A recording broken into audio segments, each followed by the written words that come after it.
જય સ્વામિનારાયણ. આજના દર્શન.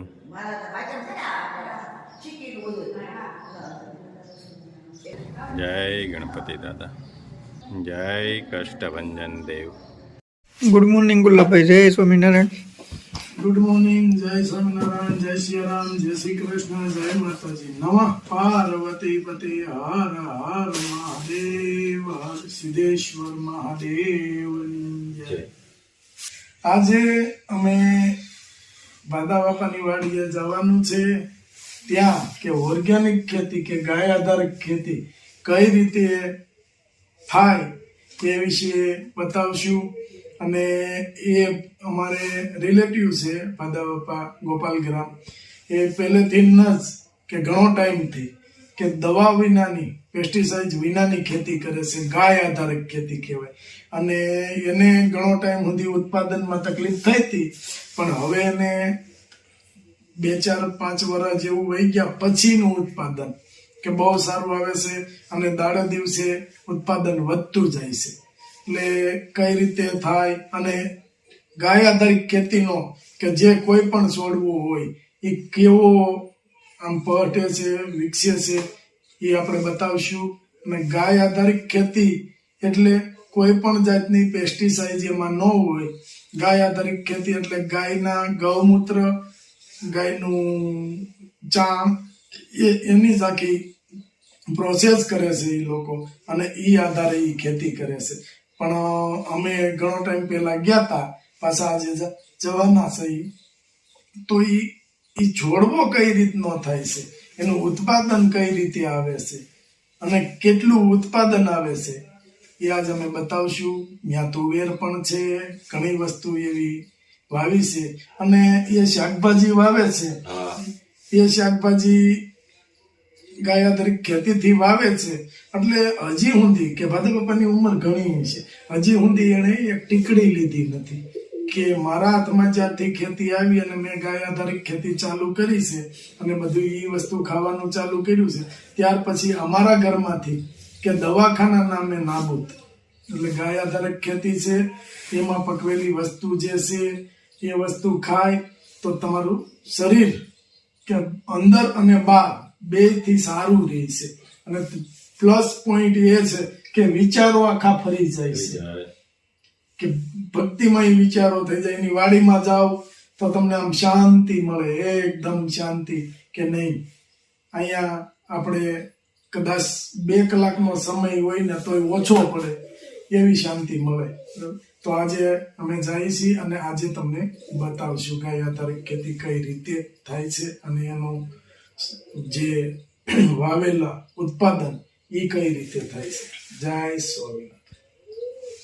અમારા મિત્ર રાકેશભાઈ ગજેરાની વાડીએ આવ્યા છે. અને જો સુરતી પાપડી મસ્ત છે, ટમેટી. રીંગણીની તો વાત જ પૂછો. હવે તો રીંગણીનો તો જમાવટ જ હોય. જોઈ લે કેટલી કાઠાળી રીંગણી છે. હા, મસ્ત બધા ઓળાના રીંગણા છે, વરિયાળી રીંગણા. અને આજે પાણી પાયેલું છે હા, રીંગણીમાં. પણ રીંગણી કાઠાળી કેટલી છે જોઈ લે. બહુ કાઠાળી હો. કાઠાળી રીંગણી છે. થાલે એવો આવ્યો છે વાહ. અંદર.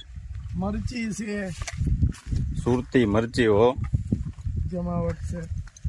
આમ તે રાકેશભાઈ ની વાડીએ જમાવટ જ હોય. હા, રાકેશભાઈ અમદાવાદ છે, એના પપ્પા ટ્રેક્ટર રાખે છે, એટલે ત્યાં જ આવી આપણે.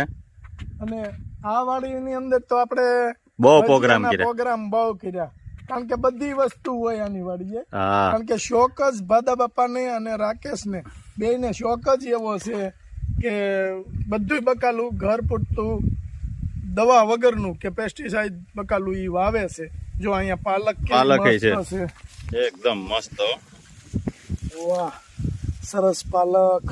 એટલે અહીંયા પ્રોગ્રામ જ્યારે કરતા ને ત્યારે બકાલા નામે વસ્તુ એક પણ લેવી ન પડતી. મીઠો લીમડો, લીંબુડી, બધું ટોટલ વસ્તુ ઘેરે જે યુઝ કરવાનું હોય એ બધી વસ્તુ હોય રસોડામાં. મરચીમાં જો ફાલ આવ્યો છે ને લીલું હરિયાળી છે એકદમ. મરચી સુરતી છે હો, ચૂરતી. અને સામે જો આખી તુવેર. હાલો ત્યાં જાવી તુવેર વાવી છે. કેટલો તુવેરમાં ફાલ આવ્યો છે ગુલાબભાઈ. અરે પણ આ તુવેર જો તો ખરા આપણા માથા કરતા ઉપર ગઈ છો ઉપર પણ વહી ગઈ છે અને કેટલો બધો ફાલ આવ્યો છે અને આ તુવેર કઈ છે દેશી તુવેર દેશી છે. લાલ તુવેર. લાલ તુવેર એટલે મસ્ત ફાલ આવ્યો છે. અહીંયા ગાયુંનો ચારો છે. ગાયુંને ચારો એ લોકો જો આમ કેટલું શોખ થી વાવે છે કે ખેતીનો શોખ હોવો જોઈએ. હા. પછી આવી રીતે કપાસ હોય, આમાં કપાસમાં ભરપૂર માત્રામાં દવા છાંટી હોય. પછી આપણે એની અંદર ઘઉં વાવી તો એ ઘઉં ઓર્ગેનિક ના ગણાય, કારણ કે આખું અત્યાર સુધીમાં કે જ્યારથી કપા વાવે છે ત્યારથી સખત ને સખત દવા દવાઓ છટાતી. છટાતી હોય. પછી એ ઘઉંનો આપણે પોક બનાવી તો એ ઓર્ગેનિક પોક ના કહેવાય. એટલે વસ્તુ ઓર્ગેનિક હોય એને જ ઓર્ગેનિક હોય. જોઈ લો કેટલો મસ્ત ફાલ આવ્યો છે કે જોરદાર ફાલ આવ્યો છે તુવેરમાં. અને આ બધી ગાય આધારિત ખેતી છે. અમારા મિત્રની વાડી છે, ગાય આધારિત ખેતી કરે છે. આમાં જો આ બાજુમાં આ ગાયનો ચારો છે, આ ચારો પણ એ લોકો ગાય આધારિત ખેતીથી કરે છે કે ગાયને ચારો ઝેરી ન જવો જોઈએ. અને આ બાજુમાં જો આ તારની ઓલી બાજુ બીજાનું ખેતર છે, ત્યાં કપાસ વાવેલો છે. હા આ કપાસ છે. આ કપાસમાં ભરપૂર માત્રામાં દવાઓ છટાતી હોય છે. ભરપૂર એટલે કે કોઈ સીમા જ ન હોય એટલી દવા છટાતી હોય કે કોઈ એનું માપ હોતું જ નથી, એટલી દવાઓ છટાતી હોય. આની અંદર પછી આપણે ઘઉં વાવીએ. આ કપાસ નીકળે એટલે આ લોકો બધા ઘઉં વાવે. ઘઉં વાવીએ એટલે ઘઉં એ ગાય આધારિત ખેતીમાં ન ગણાય, ઝેરી કહેવાય, પેસ્ટિસાઇડ વાળું કહેવાય. કારણ કે આની અંદર જમીનની અંદર કે 2 ફૂટ જેટલી દવા અને ખાતર ઉતરી ગયું હોય અને એમાંથી છોડવો ઉત્પન્ન થાય તો એ ગાય આધારિત ખેતીનો ન થાય. અને એ લોકો આપણે ઘણા લોકો કરે છે કે એનો પોક બનાવે અને વેચે ગાય આધારિત ખેતીના નામે. તો એ ગાય આધારિત ખેતી ન કહેવાય, એ એક ઝેર જ છે કે ઝેર જમીનમાં જ ઝેર છે. તો ઉપર તમે દવાનો છંટકાવ ઇનકેસ ઘઉંમાં ન કરો તો પણ નીચેથી જ ઝેર આવે છે, મૂળમાંથી જ એને જે પોષણ મળે છે એ ઝેરનું મળે છે. તો એ ઝેર જ કહેવાય. એટલે આમાં આ ભાગમાં ઘઉં વાવેલા હોય તો એ ઝેરી કહેવાય અને આમાં વાવેલા હોય આમાં ઘઉં વાવવાના છે. હા તો ગાય આધારિત ખેતી વાળા ઘઉં કહેવાય. કારણ કે હવે આમાં ઘઉં વાવવાના છે. આ એને એક ફેરું કોરવાણ પાઈ પાઈ દીધું દીધું છે. છે. આમાં ઘઉં અને ચણ્યા 2 વસ્તુ વાવવાનું વાવવાની છે. કહેતા હતા. એટલે આનો પોક આવે એ ગાય આધારિત ખેતીનો પોક આવે. સામે જો હળદર છે, બધું બકાલું છે, બધું મસ્ત છે. અને આ પેસ્ટિસાઇડ વિનાનું આટલું સારું છે કારણ કે આ પહેલેથી કરે છે. અત્યાર સુધી જો પેસ્ટિસાઇડ દવાઓ ન નાખી હોય તો આ એને રિઝલ્ટ મળે. બાકી 1 વર્ષ કે 2 વર્ષમાં રિઝલ્ટ મળતું નથી. એટલે અને આપણે જ્યાંથી પોક ખરીદવી છે હા ત્યાં જઈને બધું આપણે બતાવવાના છે કઈ રીતે ઈ ગાય આધારિત ખેતી કરે છે. હા બધું બતાવશું કે ગાયનું છાણ, ગૌમૂત્ર, પછી આંકડાનું જે આપણે ઈ બનાવે છે બધું એને બતાવીશું. અને ઘઉંમાં પાતા હોય એ બતાવવાનું.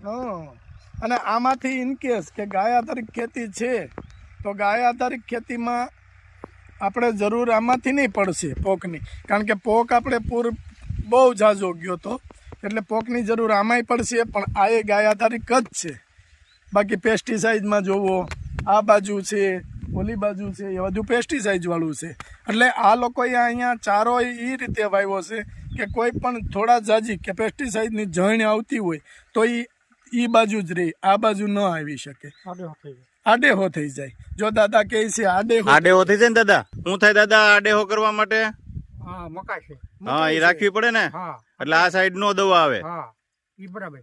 હા અને ફરતી વાડ છે, ઓલી બાજુ છે એ આડેહા વાળું છે. આ તુવેર થી નહીં, તુવેર બાજુ થી નહીં, આ બાજુ જણ ન આવી શકે. અને આમ જો ઓલી બાજુ તુવેર વાવેલી છે બધે લાગડ તુવેર છે. અને આ આટલી તુવેર છે, આમાં કદાચ આ કપાસની અંદર દવા છાંટતા હોય તો આમાં લાગે નહીં. અંદર તો કોઈ વસ્તુ આવી જ ન. એટલે આ ગાય આધારિત ખેતી કરે પણ બાજુવાળો જો દવા છાંટતા હોય તો એની આવી રીતે આગળ વાવવું પડે કે આપણા જમીનની અંદર દવા ન આવી જોઈએ. એને ગાય આધારિત ખેતી કહેવાય. એટલે લોકો વેચે છે ગાય આધારિકના નામ ઉપર, પણ ગાય આધારિક હોતું નથી. ગાય આધારિક ખેતી દાદા આપણે કરતા હોય એમાં કેટલું ખોટું થાય છે? બહુ જાજુ. બહુ જાજુ ને, હા. કારણ કે લોકો ખોટું બોલીને વેચી નાખે ને. નાખે જો તો ખરા હા બનાવે હાવ બનાવે છે બધાને કે આ દવા વગરનું છે, કારણ કે એમાંથી કઈ દેખાતી તો નથી દવા કે અહીંયા ટપકી પડી છે, આ દવાની જ છે. ખોટું પડે. બહુ ખોટું થાય છે. ગાય આધારિકના નામે બહુ ખોટું કરે છે. એટલે લોકોને એટલો સંદેશ છે કે સાવચેતીન રહ્યો અને સાવચેતીન ખરીદી કરો. તમારી મહેનતના પૈસા છે, કોઈ ધૂતી ન જાય એનું ધ્યાન રાખો અને સાવચેતી રાખો તમે ખરીદી કરવા. મારું કેમ છે બધા બાપા? મજા મજા. જય સ્વામિનારાયણ. જય સ્વામિનારાયણ. રાકેશ ને એમ થાય ને મારા પપ્પા અહીંયા તો ઈ નથી, અમદાવાદ બકાલું છે આ. હા લીધું ને બકાલું બધું. તમે ટ્રેક્ટર રાખતા હતા તઈ ગાયનો ચારો લીધો, બધું કમ્પ્લીટ છે.